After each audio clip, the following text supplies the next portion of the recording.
The whistle of the eastbound train sliced through the dry Montana air. As it pulled into Stockton's modest station on a sweltering July afternoon in 1878. Hannah Adams clutched her valise with white knuckles, attempting to steady her breathing as she peered through the soot-stained window at the dusty frontier town that was to be her new home. Her education from Boston's finest women's college felt suddenly worthless as anxiety knotted in her stomach. "Last stop, Stockton," the conductor called, startling Hannah from her reverie. She smoothed down her navy traveling dress, mentally rehearsing the description of her soon-to-be husband. Vincent Yates, 30 years old, cattle rancher, brown hair, tall. The letters they'd exchanged over 6 months had been brief, but promising, until she'd made the mistake of mentioning her education. His reply had been delayed, his enthusiasm noticeably cooled, but he'd still sent the train ticket. That had to mean something, didn't it? The platform was nearly empty save for a few townspeople collecting parcels. Hannah descended from the train, the late afternoon sun immediately heating her face as she scanned the sparse crowd for a tall man with brown hair. No one approached. Minutes stretched uncomfortably as passengers dispersed, leaving her alone with her trunk and diminishing hope. "Miss Adams." Hannah turned to face a wiry boy of about 14, hat clutched respectfully in his hands. "Yes, that's me," she replied, forcing a smile. "Mr. Yates sent me to fetch you. I'm Danny, I work at the livery." He awkwardly gestured toward her trunk. "I've got the wagon just yonder." "Mr. Yates didn't come himself?" Hannah asked, unable to mask her disappointment. Danny shifted uncomfortably. "No, madam. Said he was needed at the ranch." He looked down at his boots. "Let me get your things." The ride to the Yates ranch passed in uncomfortable silence. Hannah tried to appreciate the wild beauty of the Montana landscape, rolling hills dotted with ponderosa pines, distant mountains framed against an impossibly blue sky, but worry gnawed at her insides. Why hadn't Vincent met her himself? Had he changed his mind entirely? After an hour's journey, they arrived at a sprawling ranch house surrounded by outbuildings and corrals. The 2-story wooden structure was handsome in a practical, frontier way, with a wide porch and sturdy construction. Under different circumstances, Hannah might have felt relief at the evident prosperity. Danny helped her down from the wagon. "I'll take your trunk inside, madam." Before Hannah could respond, the front door swung open. A tall man with broad shoulders and sun-browned skin stepped onto the porch. His brown hair was longer than she'd imagined, brushing his collar, and his face was partially obscured by several days' growth of beard. Vincent Yates had the weathered look of a man who spent his days outdoors, his piercing blue eyes immediately finding hers across the yard. Hannah smoothed her travel-wrinkled dress and approached the porch. "Mr. Yates, I'm Hannah Adams," he nodded curtly. "Miss Adams, welcome to Montana." No smile softened his features, no warmth colored his tone. His gaze swept over her briefly before returning to her face. "You must be tired from your journey. Mrs. Coleman has prepared a room for you in the house." "Mrs. Coleman," Hannah echoed, "my housekeeper." He cleared his throat. "We should talk, Miss Adams, but it can wait until you've rested." Hannah's heart sank. This cold reception was worse than she'd feared. "I'd prefer we talk now, Mr. Yates." A muscle ticked in his jaw as he gestured her inside. The house's interior was surprisingly comfortable, clean, well-furnished, with touches of refinement she hadn't expected. He led her to a sitting room and remained standing while she perched on the edge of a chair. "Miss Adams," he began, his voice low and controlled, "I feel I must be direct. Your last letter mentioned your college education, something you hadn't disclosed previously." "I didn't think it relevant initially," Hannah replied, trying to keep her voice steady. "Does my education pose a problem?" Vincent paced to the window, hands clasped behind his back. "This is rough country, Miss Adams. A woman with your background would find little satisfaction here. There are no libraries, no literary societies, no orchestras. My ranch needs a practical woman who understands the hardships of frontier life." "You believe education has made me impractical?" Hannah asked, indignation flaring. I believe it has given you expectations this life cannot fulfill, he replied bluntly. Boston and Stockton might as well be different planets. Hannah stood, refusing to show the hurt his words inflicted. Mr. Yates, I came here in good faith. I'm not afraid of hard work. My education hasn't made me less capable, quite the opposite. Nevertheless, he continued, I cannot in good conscience bind you to our arrangement. You would be unhappy here. He finally turned to face her. I'll pay for your return ticket to Boston. Hannah felt as though she'd been slapped. After selling most of her possessions, leaving her teaching position and traveling thousands of miles, she was being rejected sight unseen. And where am I to stay until the next train? She asked quietly. Something like guilt flickered across his face. You're welcome to stay here until arrangements can be made.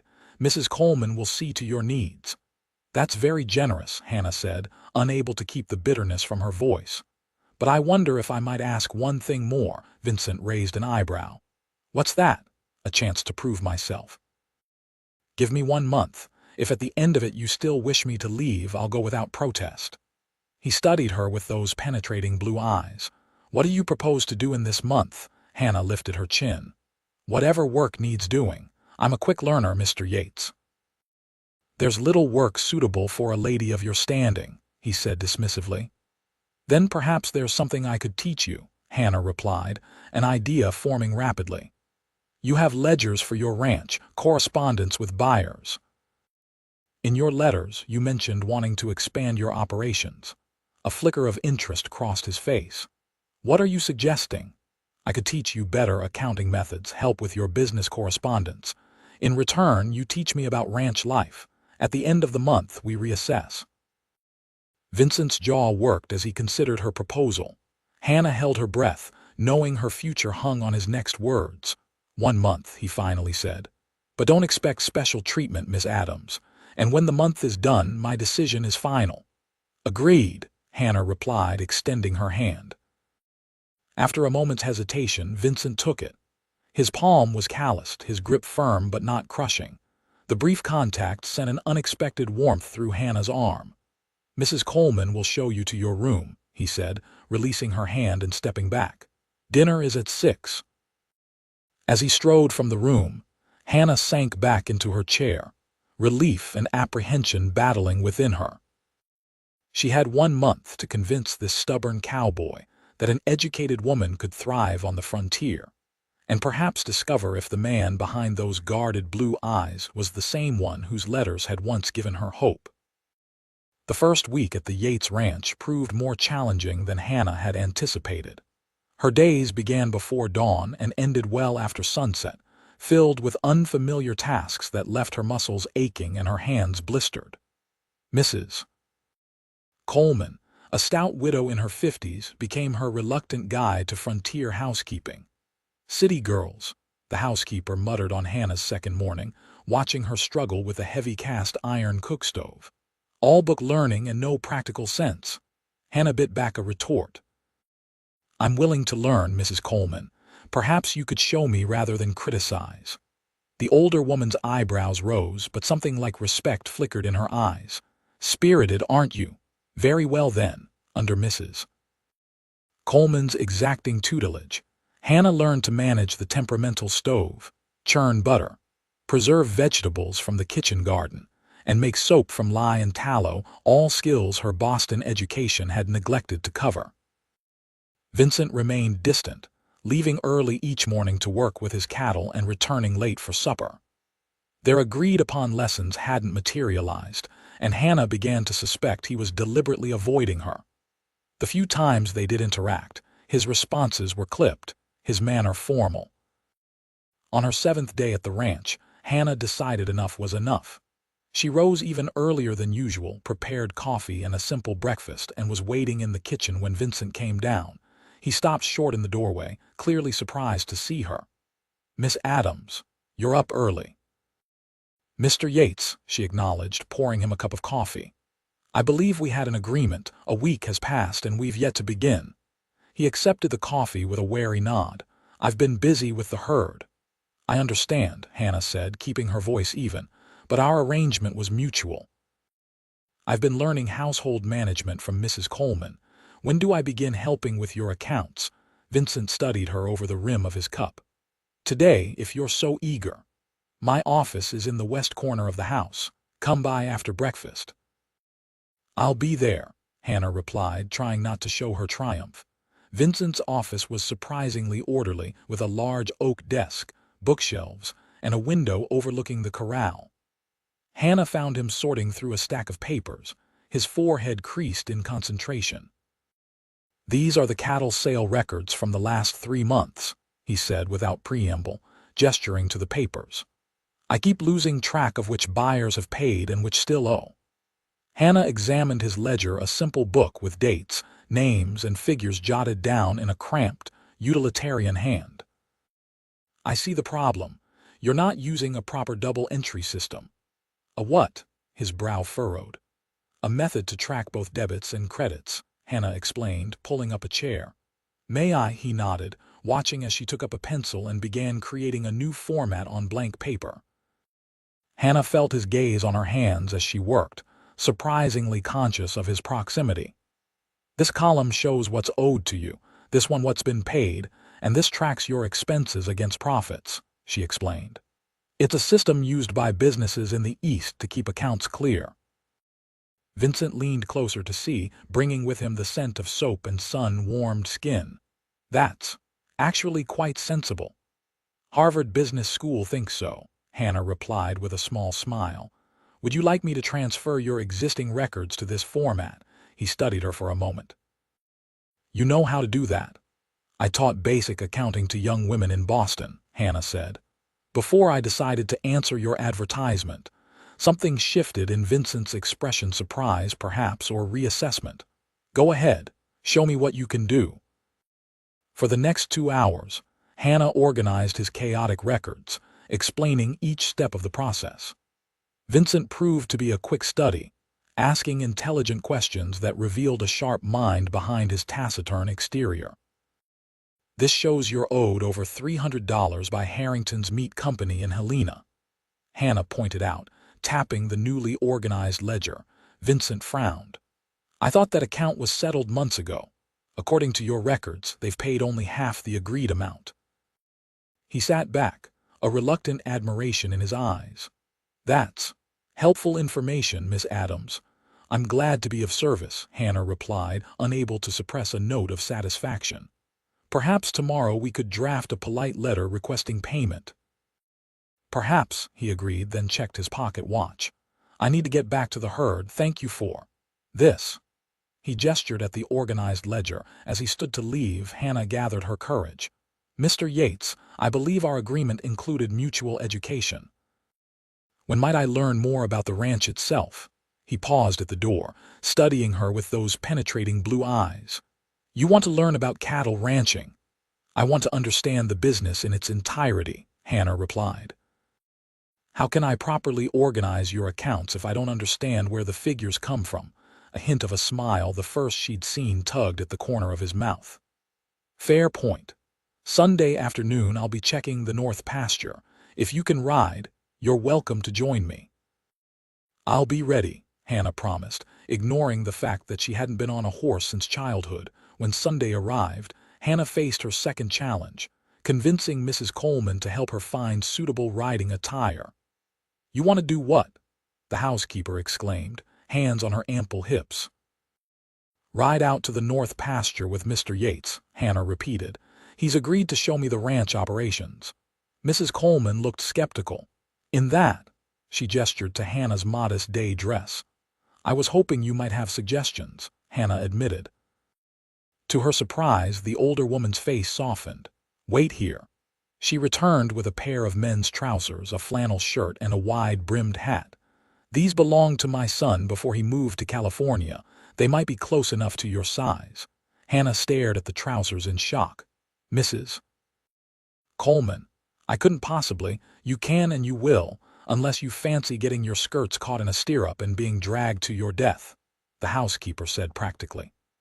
No one but the ranch hands will see you, and they've seen women in trousers before. Swallowing her misgivings, Hannah changed into the unfamiliar garments.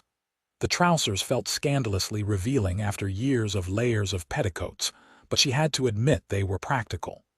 When she emerged from her room, Mrs. Coleman nodded approvingly. "There's hope for you yet, Boston," she said, using the nickname she'd bestowed on Hannah. "Now for your next lesson how not to fall off a horse." Hannah found Vincent at the stables, saddling a handsome chestnut gelding. He turned at her approach, his eyes widening at her appearance before his expression quickly returned to neutral. "Mrs. Coleman's idea," Hannah explained hastily, gesturing to her outfit. "She said it would be safer." "Mrs. Coleman is right," Vincent agreed, his voice carefully even. "I've saddled Penny for you. She's gentle with inexperienced riders." "Is it that obvious I haven't ridden recently?" Hannah asked, approaching the placid-looking mare. A ghost of a smile crossed Vincent's face. "The way you're looking at her like she might bite gives it away." Under his patient instruction, Hannah mounted the mare and adjusted to the unfamiliar sensation of sitting astride. Vincent led them at a gentle pace away from the ranch buildings and toward the rolling hills beyond. As they rode, he began pointing out features of his land where the best grasses grew, how he diverted water from a creek to create a reliable source for his cattle, which areas needed watching for predators. Hannah listened intently, asking questions that gradually drew him out. "How did you come to ranching?" she asked as they paused atop a rise overlooking a valley where black and brown cattle grazed.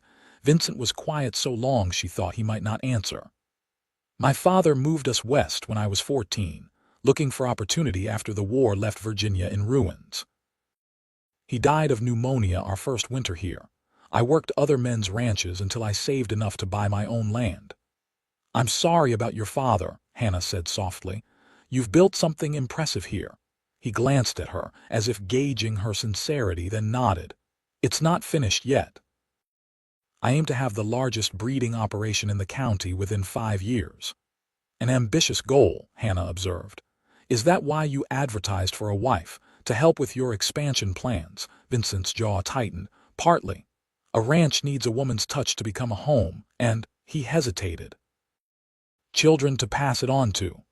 The practical assessment should have offended her, but Hannah found herself appreciating his honesty. "A reasonable consideration for a businessman. And you?" he asked unexpectedly.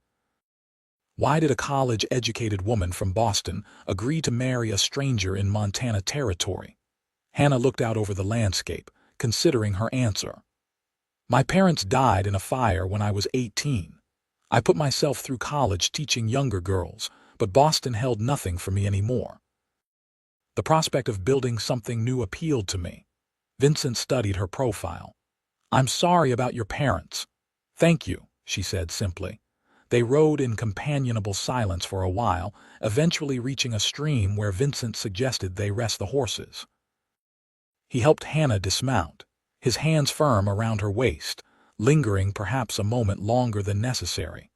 As they sat on sun-warmed rocks by the water, Vincent pointed to plants and explained their uses, which were poisonous to cattle, which had medicinal properties, which indicated good soil. Hannah found herself fascinated not just by the information but by the transformation in the man himself.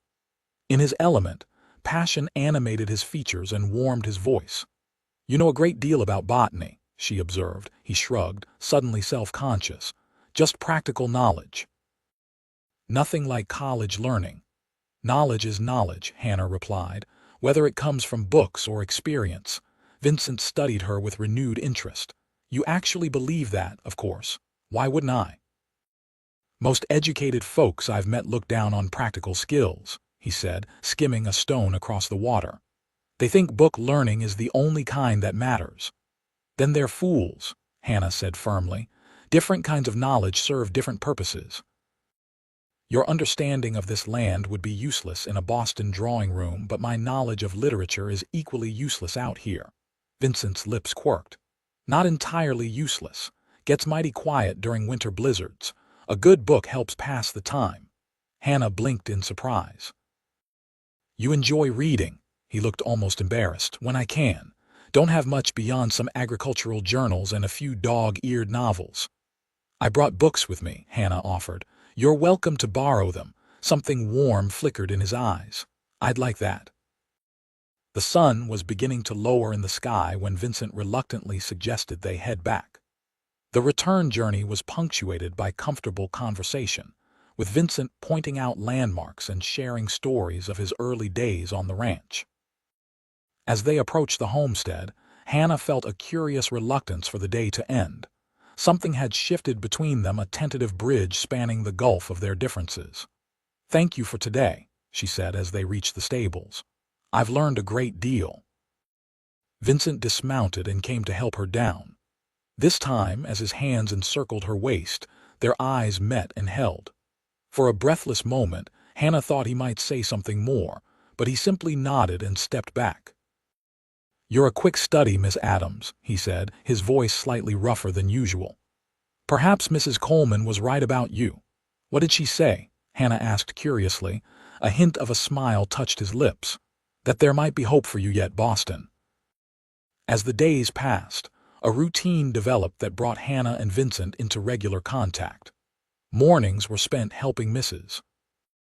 Coleman with household tasks, afternoons in Vincent's office organizing his accounts and correspondence, and some evenings by the fire where Hannah had begun reading aloud from her copy of The Count of Monte Cristo, which Vincent had never encountered. His initial skepticism about her presence was gradually giving way to something warmer, though Hannah tried not to read too much into the lingering glances or the way his hand occasionally brushed hers when passing documents. 2 weeks into her stay, an unexpected opportunity arose when Vincent received a letter that visibly disturbed him. "Bad news?" Hannah inquired, looking up from the inventory list she was organizing. Vincent frowned at the paper in his hands. "The cattle buyers from Chicago are arriving next week instead of next month. I need to prepare contracts, organize a proper demonstration of the herd." "I can help with the contracts," Hannah offered. "It's not just that," he admitted, running a hand through his hair. "These men expect to be entertained.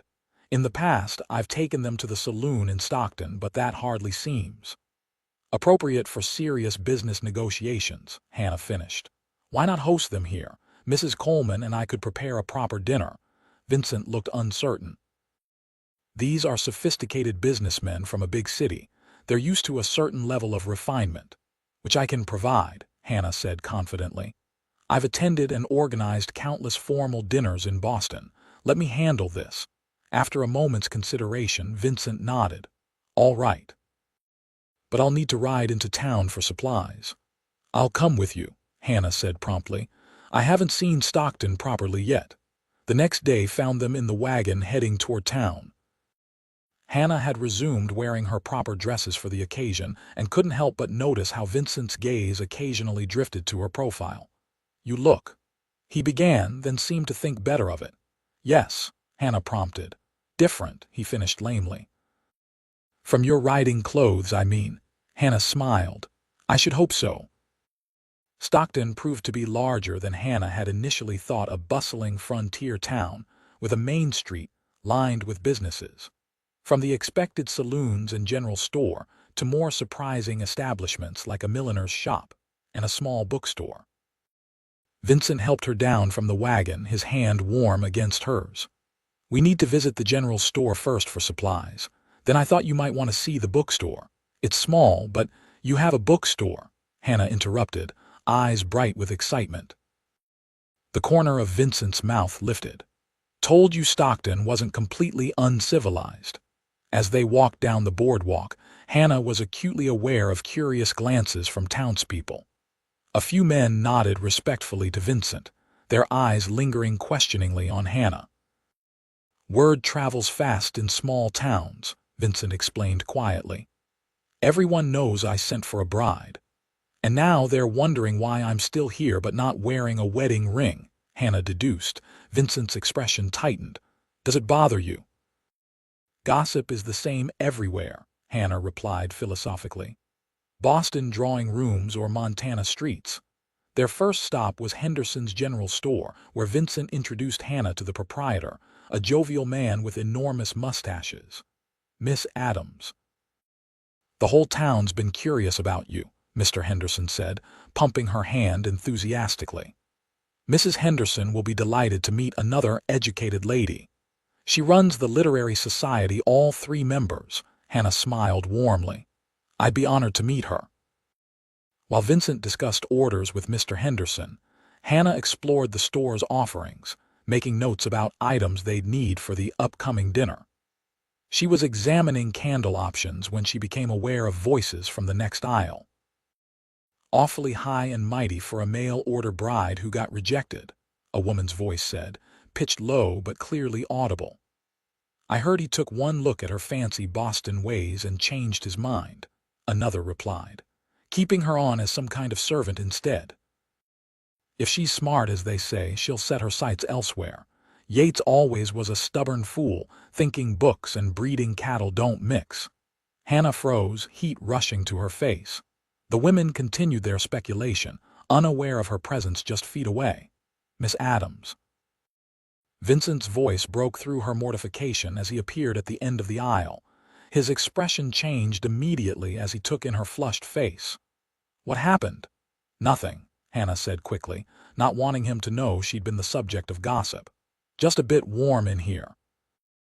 His eyes narrowed, scanning the store. The sudden silence from the next aisle suggested the gossiping women had recognized his voice. I believe we're done here, Vincent said loudly. Mr. Henderson will deliver our order tomorrow. He offered Hannah his arm, which she took gratefully. Outside, he led her toward a small building with a painted sign reading Stockton Book Emporium. You heard them, he said, not a question. Hannah sighed. Small towns are the same everywhere, too. Vincent's jaw tightened. I'm sorry, people should mind their own business. It's fine, Hannah assured him, though the words had stung more than she wanted to admit.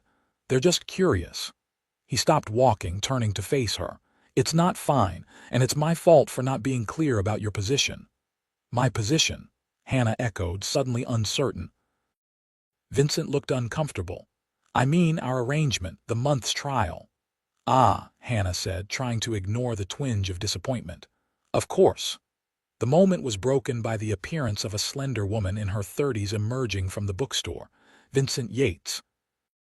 I thought I saw you through the window, she exclaimed, her smile bright. And this must be Miss Adams. I'm Eliza Parker, the owner of this humble establishment. Hannah gratefully turned her attention to the newcomer, accepting her outstretched hand.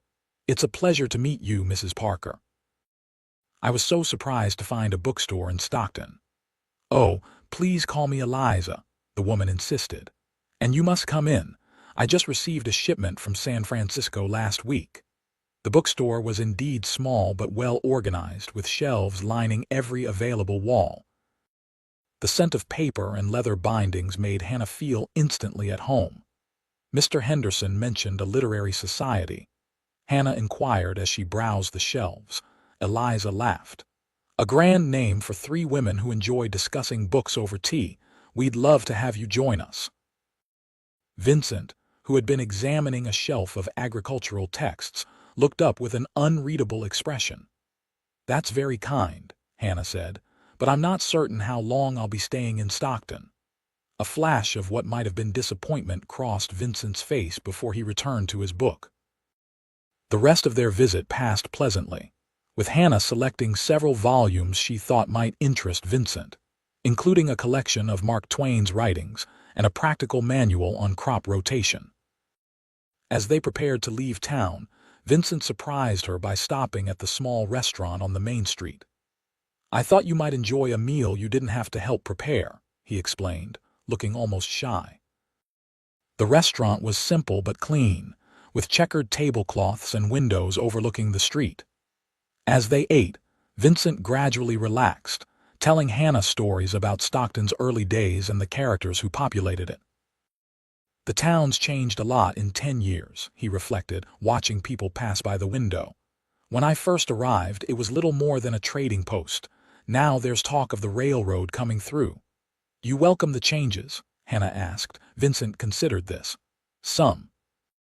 Better access to markets would help the ranch, but I don't want Stockton to lose its character. Progress doesn't have to mean losing what matters, Hannah observed. He studied her with those penetrating blue eyes.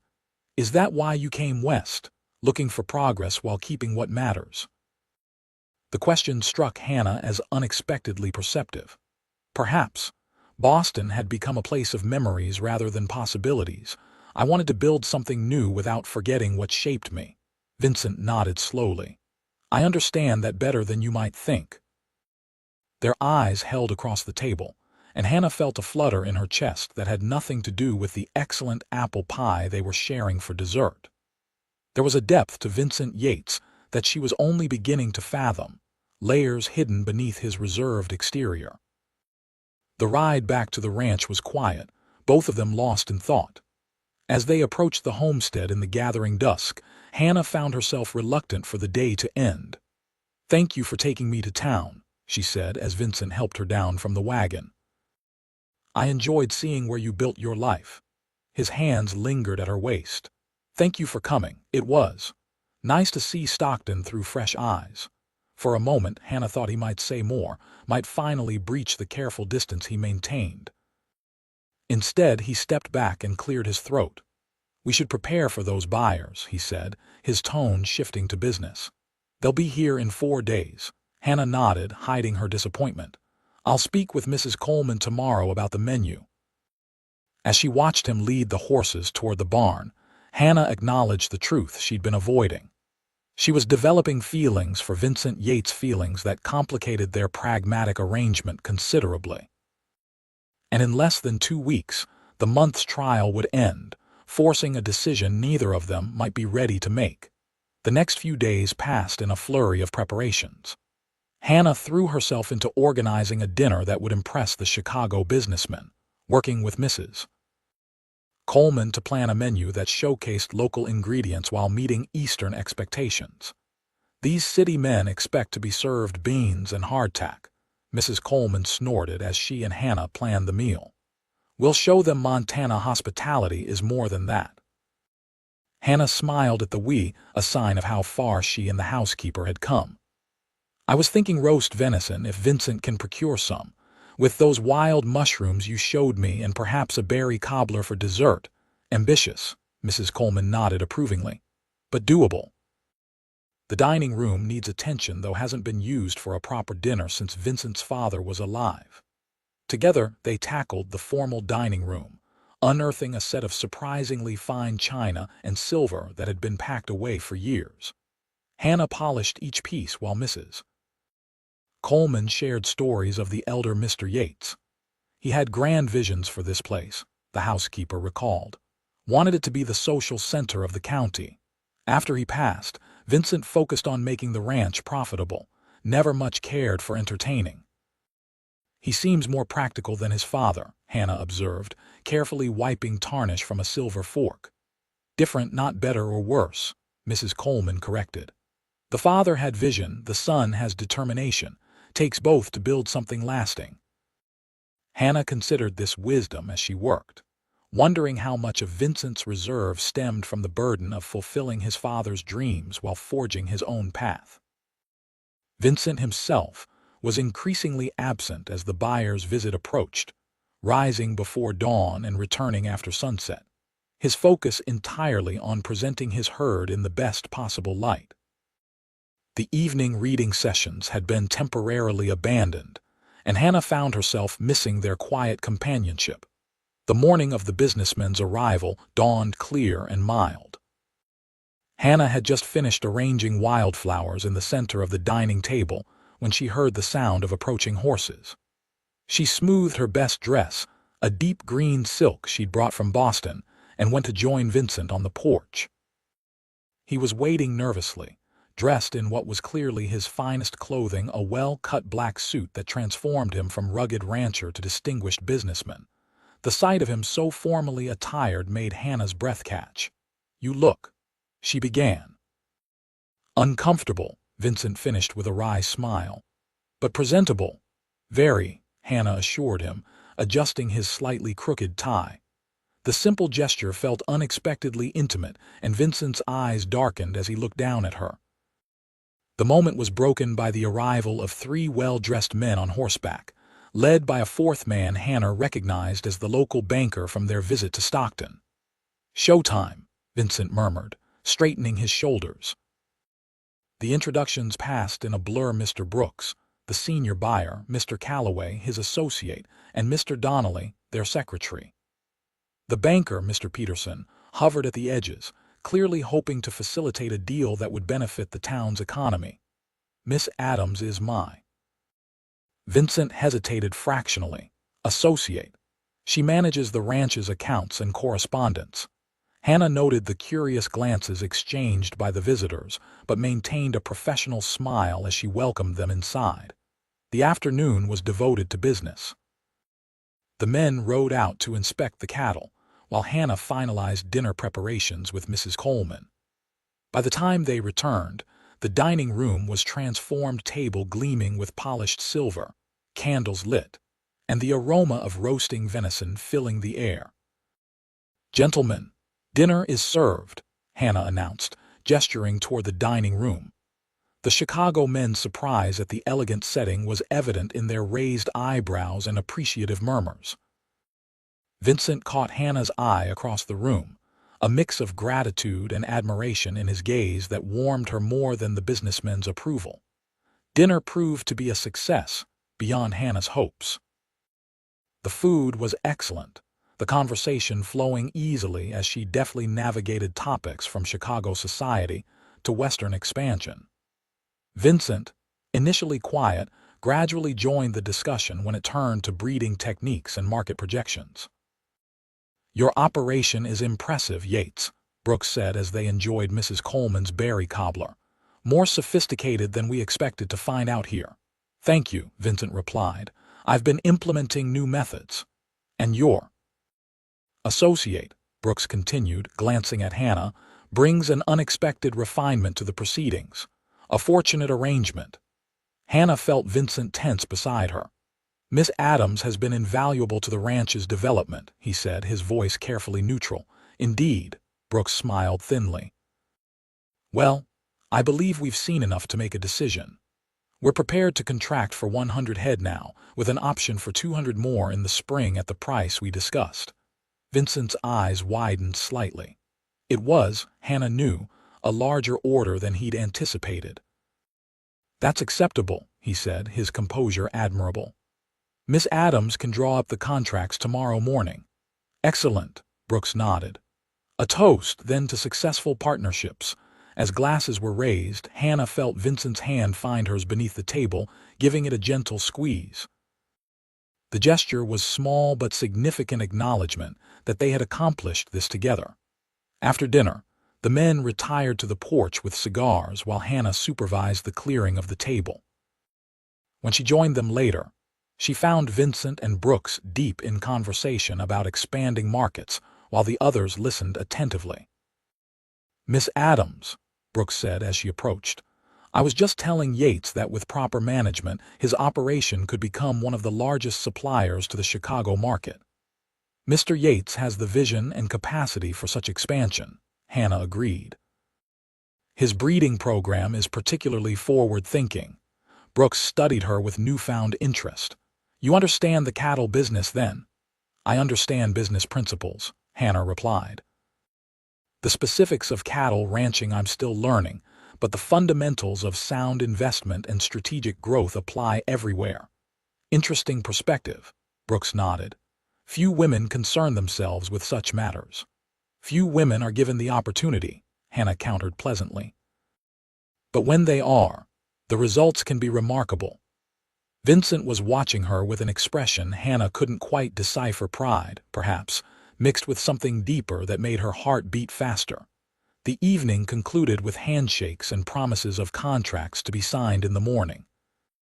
As the visitors retired to the guest rooms Mrs. Coleman had prepared, Vincent lingered on the porch with Hannah, looking out at the star-strewn Montana sky. "That was," he began. "Successful," Hannah supplied. "Extraordinary," Vincent corrected. "You were extraordinary. The way you handled Brooks, the dinner, everything." Hannah felt a flush of pleasure at his praise. "We did it together. Your knowledge of the herd impressed them as much as the venison." Vincent turned to face her, his expression serious.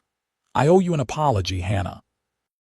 It was the first time he'd used her given name, and the sound of it in his deep voice sent a shiver through her. "For what?" she asked softly. "For judging you before I knew you. For assuming your education made you unsuitable for this life." His eyes held hers in the moonlight. "I was wrong." Hannah's breath caught in her throat. "Does this mean—" "It means I've been a fool," Vincent said quietly, "and I'd like to start again if you're willing." Before Hannah could respond, the door opened behind them and Mr. Peterson stepped onto the porch. "Ah, there you are," the banker said. "Brooks wanted me to confirm the details of tomorrow's signing. He mentioned continuing on to the Jenkins Ranch afterwards. Seems they're looking to diversify their suppliers."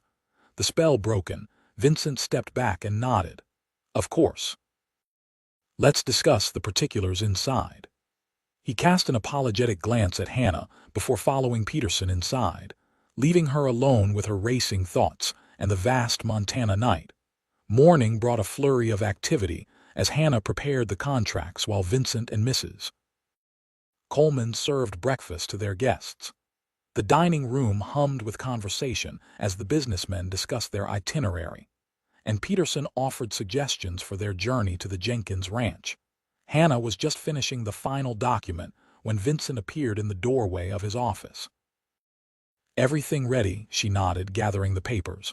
"All prepared. I've included the terms for future purchases as discussed." Vincent hesitated, then closed the door behind him. "About last night. We can talk later," Hannah said quickly. "They're waiting." "No," Vincent said firmly. "This is important. Last night I began to say something and we were interrupted. I need to finish." Hannah's heart pounded as Vincent moved closer. "I'm listening." "When I sent for a mail-order bride, I thought I knew exactly what I needed: a practical, obedient woman who would fit neatly into the life I'd planned." His voice was low, intimate. "I never expected someone like you, Hannah. Someone who would challenge me, improve me, make me see possibilities I'd never considered." Hannah swallowed hard. "And now I'm asking if you would consider staying," Vincent said, his blue eyes searching hers. "Not as my employee or temporary associate, but as my wife. As my partner in everything." Before Hannah could respond, a knock at the door made them both jump. "Contracts ready," Brooks called from the other side. Vincent's jaw tightened in frustration. "We'll be right there," he called back, then turned to Hannah with a look of such vulnerable hope that it nearly undid her. "Will you think about it, please?" "I will," Hannah promised, her voice barely above a whisper. The contract signing proceeded smoothly, with Hannah explaining the terms and Vincent negotiating final details. Throughout the proceedings, Hannah was acutely aware of Vincent's gaze returning to her whenever Brooks or the others were occupied. By mid-morning, the businessmen were preparing to depart for the Jenkins Ranch. As farewells were exchanged on the porch, Brooks took Hannah aside. "Miss Adams, I hope you don't mind my saying so, but you seem wasted out here," he said quietly. "Our company is expanding its operations. We could use someone with your head for business and refinement. Should you ever find yourself seeking new opportunities, there would be a place for you in Chicago." Hannah was taken aback by the unexpected offer. "That's very kind, Mr. Brooks. Not kindness, good business sense," he replied. "Think about it. Civilization has much more to offer a woman of your capabilities." As the visitors departed in a cloud of dust, Hannah stood beside Vincent on the porch, Brooks's offer echoing in her mind alongside Vincent's proposal. Two paths stretching before her: the sophisticated eastern city or the rugged western frontier. The choice seemed to embody everything she'd been wrestling with since arriving in Montana. Mrs. Coleman bustled past them carrying linens. "I'll get the guest room sorted, then start on lunch. Unless you two have something to discuss." She gave them a pointed look before disappearing inside. Vincent smiled faintly, subtle as always. He turned to Hannah, his expression growing serious. "Walk with me." They strolled in silence toward a grove of pines that provided shade near the house. The morning was warming rapidly, the scent of sun-baked grass rising around them. "Brooks offered me a position in Chicago," Hannah said when they reached the trees. Vincent stopped walking.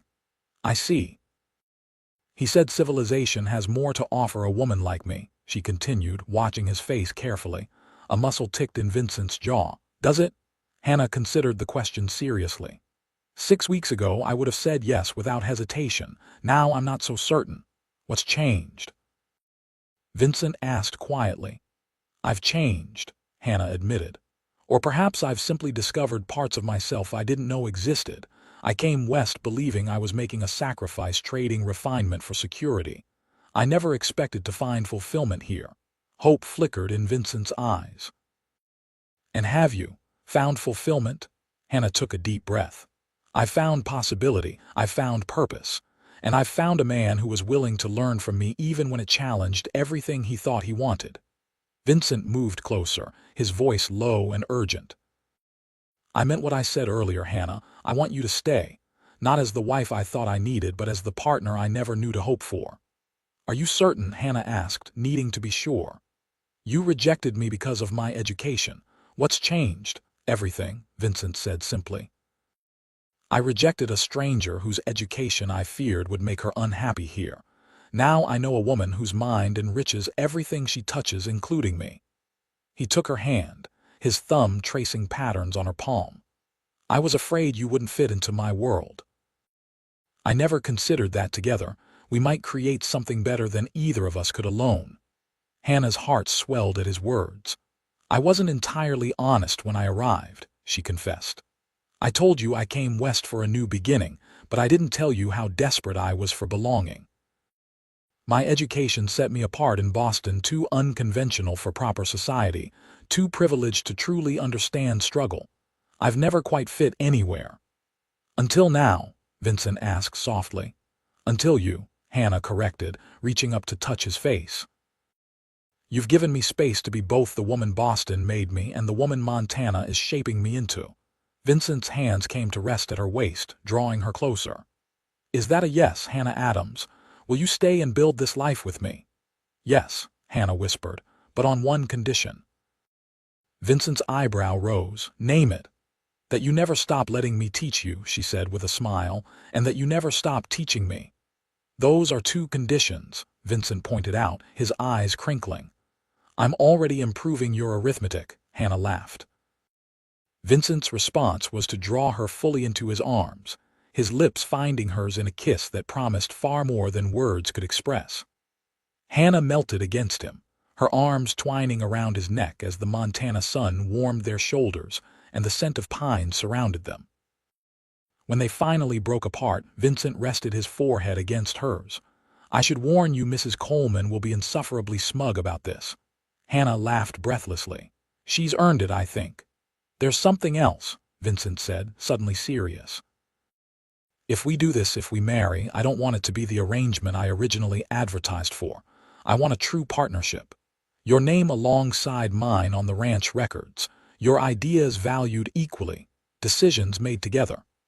Hannah felt tears prick her eyes at his words. Vincent Yates, for a man who claimed to dislike books, you certainly have a way with words. I had an excellent teacher, he replied, kissing her again, more deeply this time. They returned to the house hand in hand where Mrs. Coleman took one look at their faces and exclaimed, Well, it's about time. I was beginning to think I'd need to lock you 2 in the root cellar to get any sense knocked into you. The wedding took place 2 weeks later in Stockton's small church with Mrs. Coleman, Danny from the livery, and half the town in attendance. Hannah wore a cream-colored dress ordered specially from Helena, and Vincent stood tall in his black suit, his face transformed by joy as they spoke their vows. Eliza Parker hosted a small reception at the bookstore, where she announced that Hannah would be joining the Literary Society as its 4th member. And Vincent, too, if he wishes, she added with a smile. I might just do that, Vincent replied, surprising everyone but Hannah. My wife has introduced me to the pleasure of good books. I have some catching up to do. As autumn turned to winter, the Yates Ranch settled into new rhythms. The evenings grew longer, filled with reading by the fire and planning for spring expansion. Vincent proved an apt pupil not just in literature, but in mathematics and history. devouring the books Hannah ordered from as far away as San Francisco. In turn, Hannah continued learning the practical skills of ranch life, riding out with Vincent whenever weather permitted, developing her own ideas for diversifying their operations with crops that could flourish in Montana's challenging climate. Their first Christmas as a married couple brought a special gift, Hannah's revelation that they would welcome a child in the summer.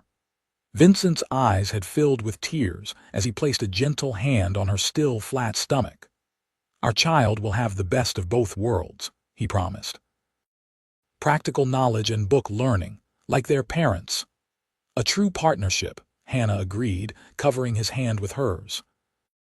Spring came early that year, bringing with it Chicago buyers who found the Yates Ranch, transformed the operation expanded, record-keeping impeccable, and its owners a remarkable team that challenged prevailing notions about educated women and frontier men. Word spread about the unusual couple in Stockton. Other ranchers began consulting Vincent about his innovative breeding techniques, while their wives sought Hannah's advice on everything from accounts to education. By summer, Hannah had established a small school that met 3 afternoons a week, teaching ranch children and several adults, including 2 cowboys who wanted to improve their reading. In July, as wildflowers carpeted the hills and cattle fattened on rich summer grass, Hannah gave birth to a healthy son they named James, after Vincent's father. Mrs. Coleman, now more family than employee, pronounced him the perfect blend of Boston learning and Montana grit. One evening, as autumn approached again, Hannah sat on the porch nursing James while Vincent read aloud from Emerson's essays. The setting sun painted the landscape in gold and crimson, the ranch buildings casting long shadows across land that had become truly home. "Listen to this part," Vincent said, his voice warm with appreciation. "What lies behind us and what lies before us are tiny matters compared to what lies within us." Hannah smiled, adjusting James against her shoulder. "Appropriate, don't you think? A year ago, we were strangers with misconceptions about each other. Look at us now." Vincent set the book aside and moved to join them on the porch swing. "Best education I ever received," he said, pressing a kiss to her temple, "learning to look beyond my prejudices to see the woman who would change everything." "We educated each other," Hannah corrected gently, leaning into his embrace as James dozed between them. "And we've only just begun." As darkness settled over the Montana landscape, the lights of the Yates Ranch glowed with welcome, a beacon of what was possible when differences became strengths and barriers became bridges. Inside, books shared shelves with practical tools. Elegant Boston china sat alongside sturdy frontier pottery, and 2 people who had once seemed fundamentally incompatible continued teaching each other the most important lesson of all: that love thrives not in sameness, but in the willingness to learn, to grow, and to build something greater together than either could imagine alone.